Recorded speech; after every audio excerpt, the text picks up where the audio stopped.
Hey guys, Adam here, Minnesota Automotive. Yeah, sorry about the hairdo, guys. Middle of winter, it's cold as hell out here in Minnesota. Just trying to stay warm any way I can. So what we're gonna do today is I'm gonna rotate and inspect the front brakes on the Colorado. Now, you guys might think, oh yeah, this is gonna be a boring ass video. Well, it's kind of a two-part video. I did get a new Milwaukee half-inch 1,700 pound braking force impact wrench. So we're going to be using that. So we're kind of doing a two-part video here. We're going to work with the Milwaukee impact wrench because, as you guys know, my compressor is still busted. We're going to rotate the tires. We're going to inspect the front brakes. Next week, next month, who knows, I might be doing front brakes. I do have the pads to do the front brakes. It's just really cold in Minnesota right now. And I really don't want to come out to the garage and heat it up to, 70, 80 degrees where it's nice in here. Obviously, I'm in a t-shirt. It's about 78 degrees here in the garage. I got the truck jacked up. I got the hubcaps off. Let's take the tires off. And what most people don't realize, and comment in the section for me if you know. Some people just say, oh yeah, just put the backs in the front and the fronts in the back. No, you're wrong. The fronts do roll forward. Or the backs do roll forward. But the fronts roll back and cross. So your driver's front tire goes to your passenger rear tire and vice versa.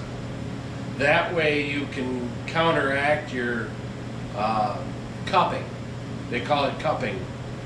And if you look at the outside lugs on your tire,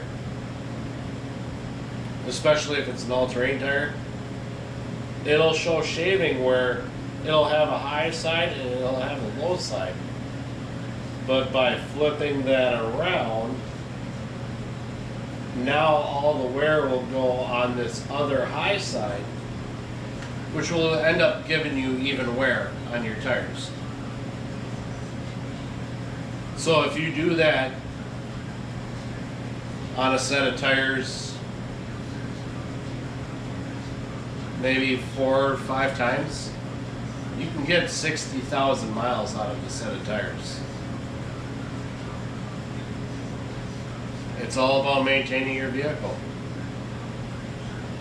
So I'm going to turn the camera on here to time lapse. I'll try to edit it a little bit, make it a little bit faster, but nobody's going to want to watch me take my sweet ass time because I'm going to be inspecting other things. I got to inspect suspension. I got to inspect brakes. I got to do this and that. And I got to go to work tomorrow. So I just need this to be quick and get her done. So if it helps you guys out on rotating your tires on your car or your truck, I hope it helps out. See you in a minute, guys.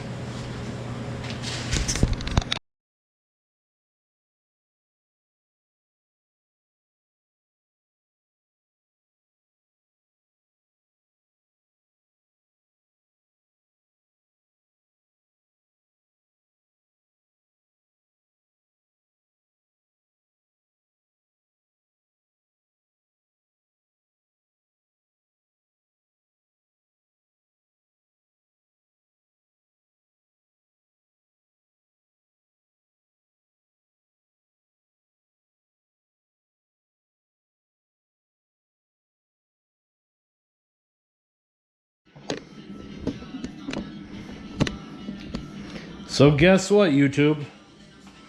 I just had ball joints and tie rod ends done on my truck. I went to go grease my brand new ball joint. They didn't even have the tip screwed in. It came off in my gun. No wonder it wouldn't take grease into the joint. I wonder who fucked up, because it wasn't me. I paid somebody to do this.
All right, well, YouTube,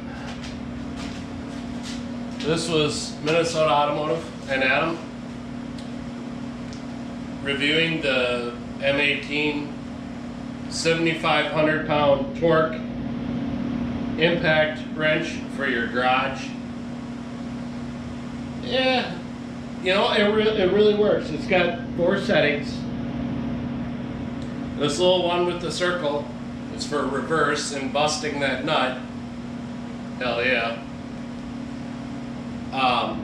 But yeah, I mean, number 2 for reinstalling load nuts is more than what you need.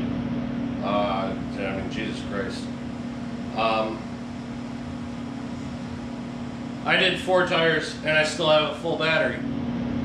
Now, this thing is kind of heavy. It's like 5 pounds.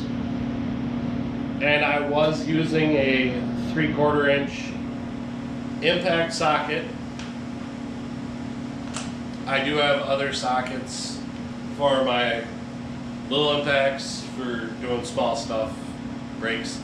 But what you guys, I don't know if you guys caught it or not, I had somebody put in ball joints and tie rod ends for me. And I just found out that the grease zerk for my tie rod, or for my ball joint, my upper ball joint, the fucking thing is stripped. Either they stripped it or it's the wrong goddamn size. It wouldn't take grease. So now I have to go back to them and say, you know, hey, you gotta remedy this, or you gotta drill and tap it, you know, at least make it so I can put grease in there. Because I felt the rubber, and the rubber is pretty much flat. It seems like there is grease in it, but I think it's factory grease, so it could be pretty minimal. Other than that, yeah, the 2 front tires went cross and back, and the 2 back tires went up. Everything's torqued back down, torqued to spec. So yeah, I don't think I'll have any other problems. Just need to get that grease zerk taken care of, and they'll do it if they know it's good for them. they were featured in another video of mine. So if they don't want it to go all over YouTube, I think they'll take care of it. So yeah, tires rotated. I did inspect the brakes. My brakes are about half. So I'm good on brakes. I checked my oil before I turned the camera on. Oil's good. I got another 2,500 miles on my oil.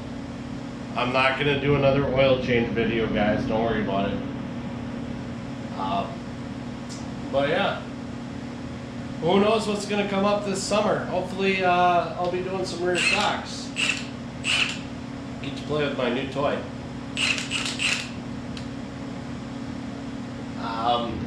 Yeah, other than that, I think this summer I gotta change the transfer case fluid. I gotta change the transfer case pinion seal.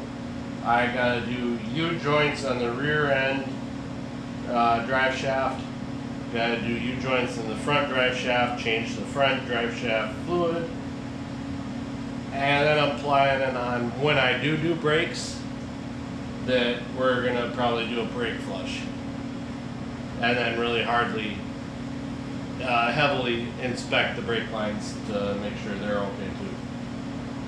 But yeah, unfortunately here in Minnesota,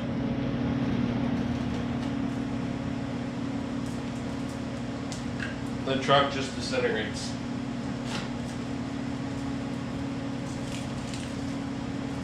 That's supposed to be a pinch weld.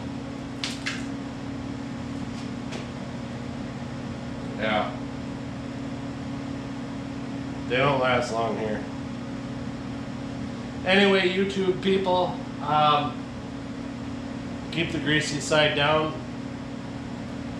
Take care of your shit. It'll take care of you. And just remember, if I can do it, you can do it. Don't be afraid.